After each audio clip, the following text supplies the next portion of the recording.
前面几集我们的目光都围绕在地中海附近，从两河流域到古埃及文明，再从爱琴海到希伯来的坎坷经历。现在让我们把视线拉远一点，从阿拉伯半岛向东横跨阿拉伯海，到亚洲南方的这个有点像三角形的印度次大陆。大家好，我是克里夫。在讲印度古文明之前，我们先来看一下他们的地理环境。我们可以简单粗略地把印度分成3个部分：北、中、南。北方为喜马拉雅山脉，不仅把印度跟亚洲给区隔开来，也是2大河流的发源地，一条是向东南方流的恒河，另一条则是向西南方流的印度河。而由这2条河所冲击出来的，则是中部的平原，同时也是印度古文明的发源地。而南方占印度1半以上的地区，则是德干高原。印度的气候也可以简单的分成雨季、旱季以及凉季。受到西南季风的影响，带来阿拉伯海的湿润水汽，在季风吹拂到北方山脉时候受到阻隔而降雨，这也让印度北方成为全世界降雨量最多的几个地方之一。山区雨水往下游宣泄，自然而然就让恒河与印度河慢慢冲击出了肥沃的大平原。而最初在这里生活的民族达罗毗荼人，很可能是从小亚细亚或地中海沿岸迁徙过来的民族，并从印度西北方的缺口进入印度河流域的平原，展开了他们的生活。从目前的考古发现，印度河流域附近出土的2大古城，分别是哈拉帕与摩亨佐达罗。可别小看这2座古城啊，城里的砖屋不仅有卫浴设备，城市的街道下面还有复杂的下水道系统，可以把脏污排进河流。此外，还有许多雕像、陶器、铜器、刀矛、珠宝等等，显示这2座古城已经有繁荣的商业贸易。而他们的文字是十分有趣的印章文字，至今也还没有破解出来。方形的印章上刻有许多图形与符号，而且跟之后的印度梵文并没有关联哦，这让我们很难理解古印度的文化。再加上古印度文明在西元前1500年左右逐渐没落，更让这个文明蒙上一层神秘的面纱。有人说是气候变迁造成的干旱导致古文明崩溃，也有人认为是外族入侵消灭了古印度文明，还有学者认为是地震啦、洪水啊、天灾啦等等因素。不过我个人认为外族入侵的这个可能性或许比较高一点点。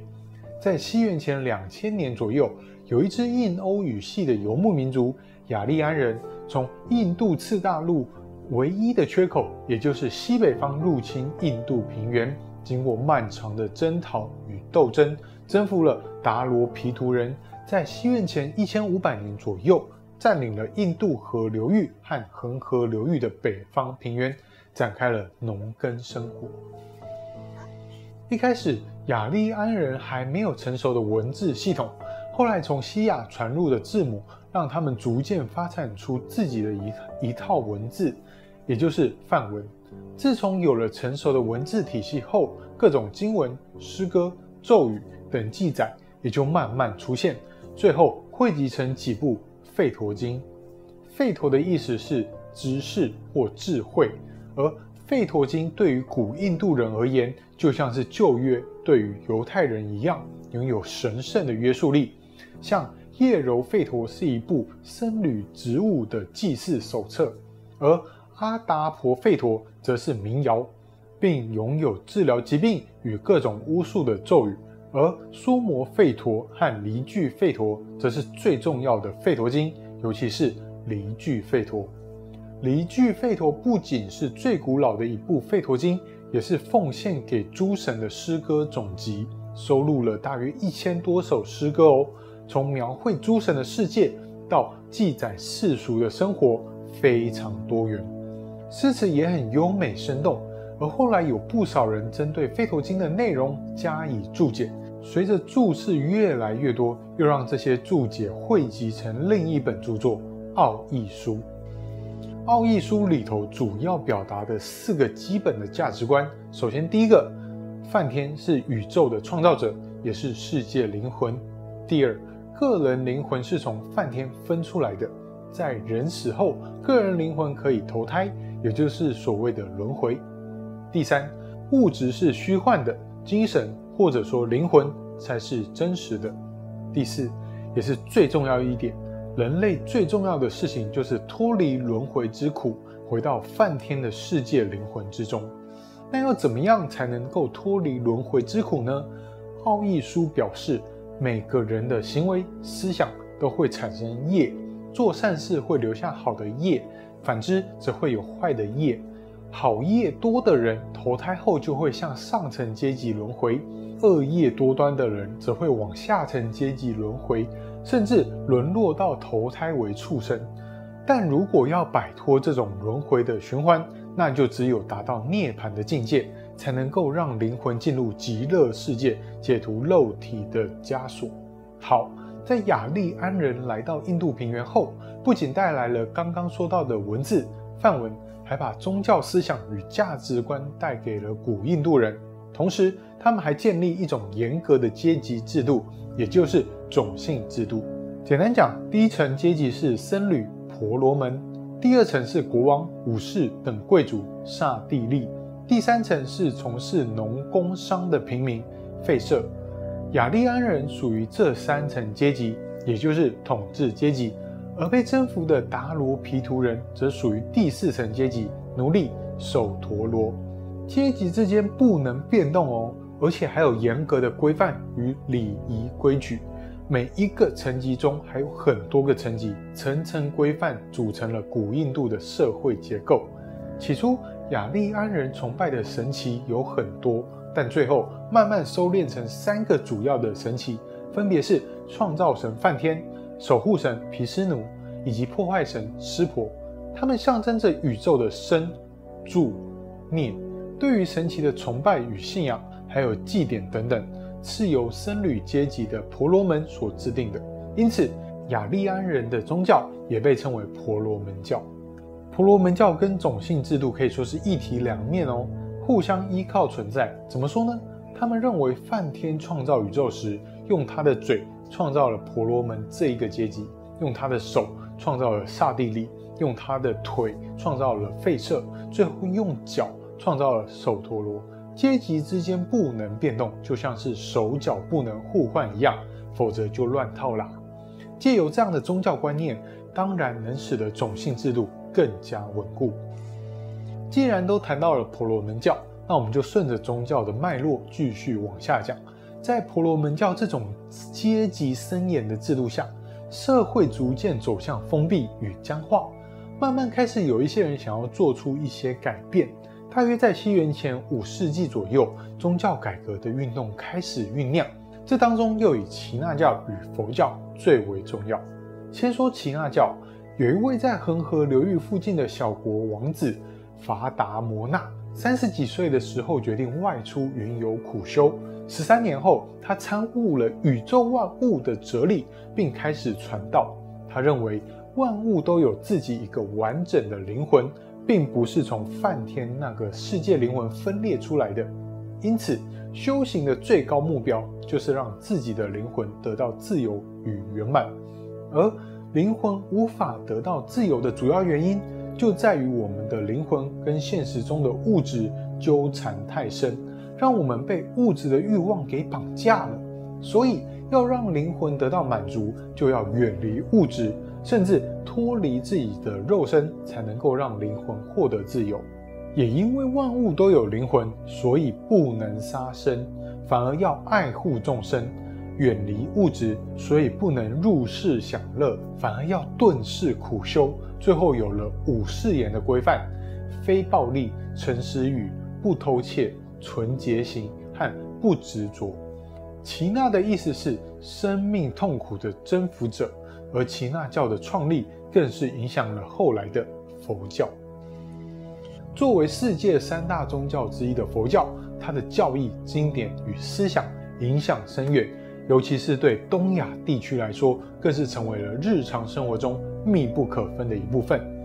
西元前563年，悉达多·乔达摩诞生了。同样的，他也是一位小国的王子，跟法达摩那有点像哦。悉达多15岁时被立为太子，17岁时娶妻生子，过着人生胜利组的富贵生活。但是，就是这个但是，这样的荣华富贵般的生活，并没有让他感到快乐，反而让他对于生老病死的痛苦感到困惑。于是，在28岁时决定放下一切，外出修行。一开始，悉达多跟随婆罗门研究哲学，但后来他认为奥义书中的理论只是空虚的追求，没有实质性的帮助，所以他又花了6年的时间，如同耆那教一样，过着苦行般的隐士修行。但这样的苦修依然无法解决人生的诸多痛苦。在经历种种失败、挫折与沮丧之后，最后他在迦耶山的一棵菩提树下静坐7天，顿悟了万物的哲理，也解开了他的烦恼。从此之后，他就开始宣传他的思想，并引来不少的信徒追随，而这些信徒们则尊称他为佛陀，也就是大彻大悟者的意思。释迦牟尼传道的内容并没有一字一句的著作留下，但他后来的弟子们根据他们的记忆与理解，写下了一部部的佛经。好，根据我对佛教的浅薄理解，试着大胆来聊聊佛教的理念。如果有讲错的地方，也请不要意外，毕竟每个人心中的佛都不太一样。释迦牟尼认为世界上没有灵魂，只有物质，而宇宙中的万物却又是不断变化的。换句话说，没有什么是很久不变的。既然如此，那也就没有区分个体物质的必要，因为个体物质都会不断的变化。而如果不需要区分个体，那灵魂与自我就是一种虚幻的概念。人之所以会痛苦，就是因为物质不断的变化，而我们又不断的去追求我们无法得到的东西，加上追求这件事本身也是不断变化的。因此，当你真的追求到时，你又变了，你会产生更大的欲望，导致你永远无法满足。因此，所谓的追求与欲望就成为了罪恶的根源。欲望又分为很多种哦，其中又以自我为中心扩张的欲望最为强烈。但刚刚说自我是一种虚幻的概念，因此以自我为中心的欲望或追求也就没有意义。相反的，无私的助人就比自私更有意义。所以我们可以简单的得到一个初步的假设，那就是要放弃欲望，达到无我的境界，如此才能够和平满足，也就是所谓的涅槃。但这并不是要你去顿世苦修，释迦牟尼反而提倡博爱、助人与人人平等。我们个人的生活应该遵守8正道：正见、正思维、正语、正业、正命、正精进、正念与正定。也就是说，释迦牟尼不是走极端的苦修生活，而是要大众克制欲望，不自私自利，过着纯正安和的生活。释迦牟尼在传道时并没有攻击原本的种姓制度，但他的理念却跟婆罗门教这种阶级有很大的冲突。再加上他并不歧视下层阶级，又主张人人平等，因此便有许多底层民众追随他的理念，改信他的主张。在释迦牟尼涅槃后，这种思想与主张渐渐经过几次的集结与汇整后发展成熟，佛教也开始有了经典，并向外传播。往北经过克什米尔到新疆，并传入中国，最后到朝鲜与日本。往南则经过锡兰到缅甸、东南亚。从此之后，佛教渐渐兴盛，并成为了世界3大宗教之一。好，简单说完了印度的宗教发展。回过头来，先前我们说过，雅利安人征服了达罗毗荼人后，带来了文字、梵文以及宗教与价值观的婆罗门教和种姓制度。那接下来他们的政权又发生什么变化呢？关于这个部分，我们下一集再聊。从目前的考古发现，印度河流域附近出土的2大古城，分别是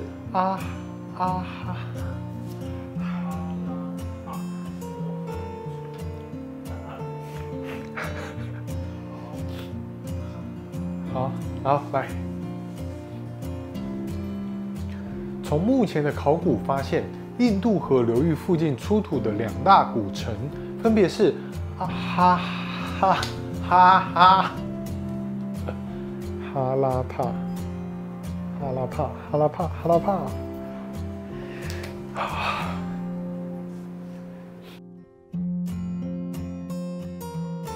那要怎么样才能够脱离轮回之苦呢？奥义书表示，每个人的行为思想都会产生业，做善事会留下好的业，反之则会有坏的业。好业多的人投胎后就会向上层阶级轮回，恶业多端的人则会往下层阶级轮回，甚至沦落。